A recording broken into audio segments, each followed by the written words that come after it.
Ош шаарындагы курулуп жаткан көп кабаттуу 10 курулуштун иши сотко өткөрүлдү. Экотех инспекция кызматкерлери курулуш имараттары мыйзамсыз курулуп жатканын кабарлады. Бул убакка чейин курулуш нормаларын сактабаган компанияларга бир канча жолу эскертүү бергенине карабай, баш ийбей жаткан компаниялар жок эмес.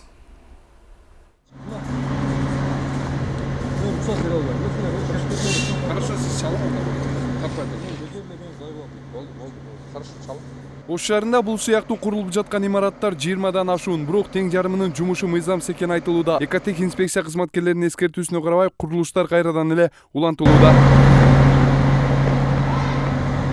Атайын мыйзамга ылайык курулуштун долбоор архитектура башкармалыгынан макулдук берилүүсү керек. Бирок ишкерлердин басымдуу бөлүгүнүн колунда долбоору экспертизадан өткөн эмес. Мындан улам салынып жаткан курулуштар канчалык деңгээлде сапаттуу экенине кепилдик жок. 10 үйдүн курулушу биз мыйзамсыз деп таптык. Бул мыйзамсыз деп табуунун биринчиден себеби бул шаар куруу архитектура мыйзамынын негизинде 29-27 берменеде айтылган баардык курулуштар архитектурадан документтерди алынып, уруксат алынып курулуш керек деген. Бу жерде ошол 10 үй ошо архитектурадан толук документтерди алынбастан, курулушка уруксат алынбастан башталгандыктан биз аны барып убактылуу токтотушка мажбур болдук. Себеби булардын ошо архитектуралык документтери жок. Бул сөзсүз курулуш башталаарда архитектурадан документ алынып, курулушка уруксат алынып, проекттер экспертизадан өтүп анан башталыш керек.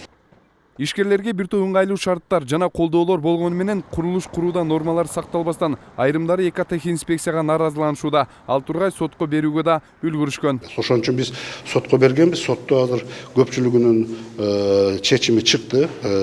Бузулсун деген чечими чыкты. Кайра баштапкы абалына алып келинсин деп. Бирок булар дагы биздин үстүбүздөн азыр райондук аралык сотторго берилген. Азыр күндө сот каралып атат. Бул убакка чейин курулуштун нормаларын сактабаган үчүн Эмаком курулуш компаниясына да эскертүүлөр берилип, жумушу токтотулган. Бирок кагаз жүзүндө эскертүүнү ишкерлер эске албай, кабатталган үйлөрдү курууну улантууда. Мен ошону айтып атам. Мен ошону айтып атам. Эмне үчүн буздун деп ошону айтып атам. Эмаком компаниясы менен келишим түзгөнүбүздү баарыңыздар билесиздер. Эскерте кетсек, тыгыр көзөмөлдүн жоктугунан бул убакка чейин түзүлгөн көп кабаттуу үйлөрдүн үстүнөн арызданган жарандардын саны Ош шаарында кескин жогорулаган. Бүгүнкү күндө шаар боюнча 24 көп кабаттуу үй курулуп жаткан болсо, анын 10 мыйзамсыз экени айтылууда. Даткашардан Адилет Нышанбаев, Нур Ньюс.